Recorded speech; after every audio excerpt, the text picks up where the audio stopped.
Hey y'all, it's Nancy, the Handy Scandy. Welcome back for another crafty venture. I'm hopping today with Team Tiny for our hashtag Team Tiny August 2022 hop.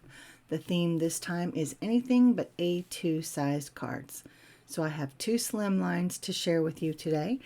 I actually just sat down in the craft room to play the other day and decided that I would turn my camera on. As you can see, I was a little bit into my process. So I'm going to tell you about the process and then I'll get back to the hop information. So this cardstock is a print from a gel plate pull that I did several months ago, and I will link to it downstairs, how I made it and the tools that I used and everything. So I wanted to keep that grunge. If y'all know me, you know I like some grunge. So I cut it in a way that I would have grunge on both cards, but I still have another chunk of the cardstock of the pull, as well as probably about an inch wide strip. So I have more that I can make projects with down the road. So you can see that I'm stamping it up with some mandalas. They are from Art by Marlene. I'll have it linked downstairs as long as I can find it.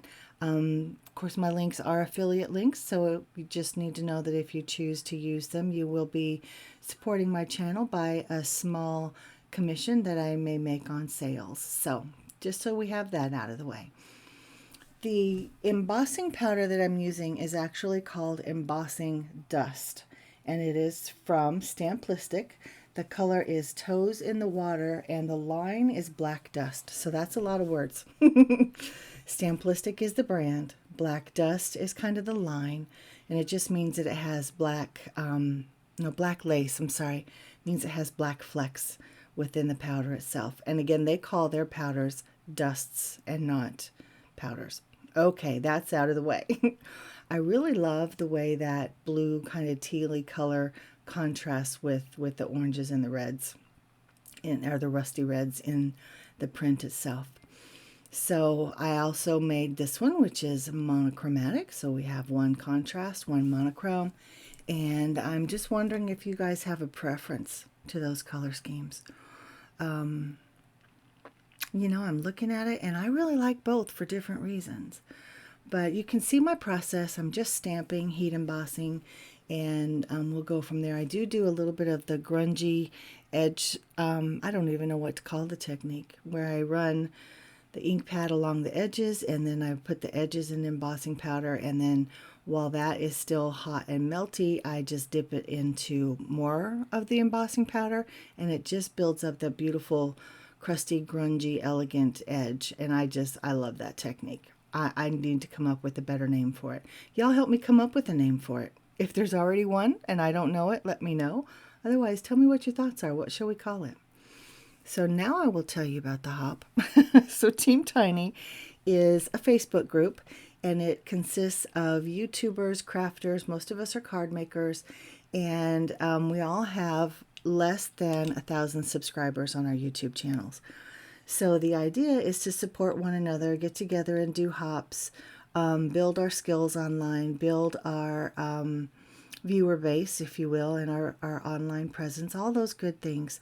And a lot of people really are hoping to become monetized, because under 1,000 you receive no income from YouTube.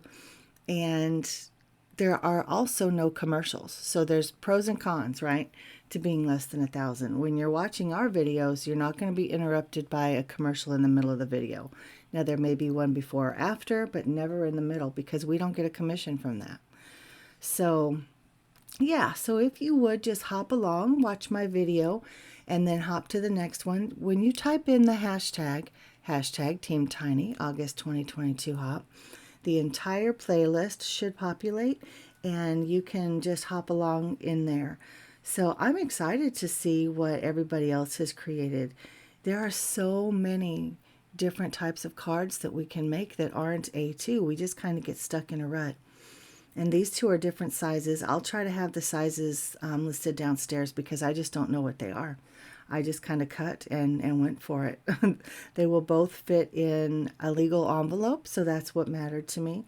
And this one with the tealy blue color, the contrast, is a little bit smaller. I think it's probably only like 2.5 inches high.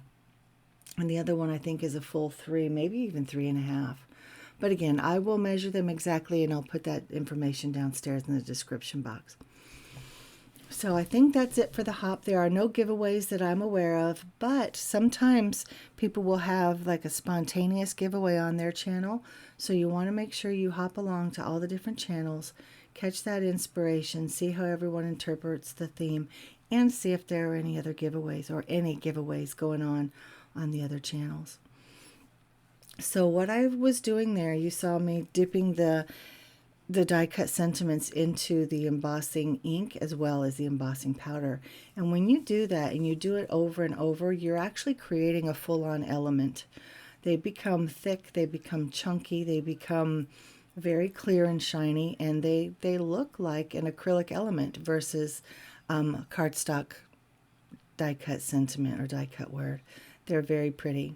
Now for this one, I only did 1 layer of the embossing glaze. And by the way, this is Rusty Hinge Distress embossing glaze. It's not embossing powder either. And then I layered this one up a couple times before I put it on the shadow. The other one I layered up the shadow. And I just built up the dimension with the embossing powder. Glaze. Dust. What's it called on that one? Embossing dust. So here's my process. Like I'm going all around trying to figure out my placement. I didn't want to cover up too much, but this is a big sentiment. So my friend was over actually, and we were going back and forth and trying to figure out the best placement. Now this one obviously doesn't take up quite as much room on the card. And so front and center was perfect for that one. So I feel like I left something out about the hop, but I will put all the details downstairs. The hashtag is in my description as well as in the title. So you should be able to find it pretty easily, find all the other participants. And again, I encourage you to hop along, see that other inspiration, see the interpretation of the theme, and see if there are any other hops or any hops going on. So here what you see me doing is using those beautiful, this calls for confetti. Actually, these are the sparkle gems, and they are exactly what they sound like. They are flat back gems. They're faceted. They're beautiful. This one is the Carnival color. It's beautiful. Again, that rusty red. And then this one is a mix of Butterscotch and Aqua blue. They're so pretty. I just can't get enough of those. So guys, thank you so much for participating with me today, for spending a few minutes with me today as I make anything but A2 size cards. I really wanted to make a shaped card. That's going to have to come because I've enjoyed making those. But here you can see those crispity, crunchy, nuggety bits and that grungy elegance that I love so much with the embossing powder along the edges. On this one, I tried to keep it a little more subtle. And you can see how the embossing dust, I got it right, kind of coordinates or matches the grunge from the pull. I love that. And this one has a little bit of grunge as well. You can kind of see the brick stencil in the background there, some of the grunge across the bottom, but I really like the monochromatic effect as well. Again, guys, let me know what your favorite is. There you can see some more of that embossing glaze buildup, and then you can see on the sentiment how it's just 1 layer, and it doesn't have that thorough thick coverage. I like it because it's kind of crusty and grungy, so it just meets the theme of the overall card. At least I think so. So guys, let me know if you have a favorite. Let me know your thoughts and what I should call that heat embossed edge technique, and use that hashtag to hop along and see everybody else. Get to know them, see the projects they made, how they interpreted, and how they were inspired.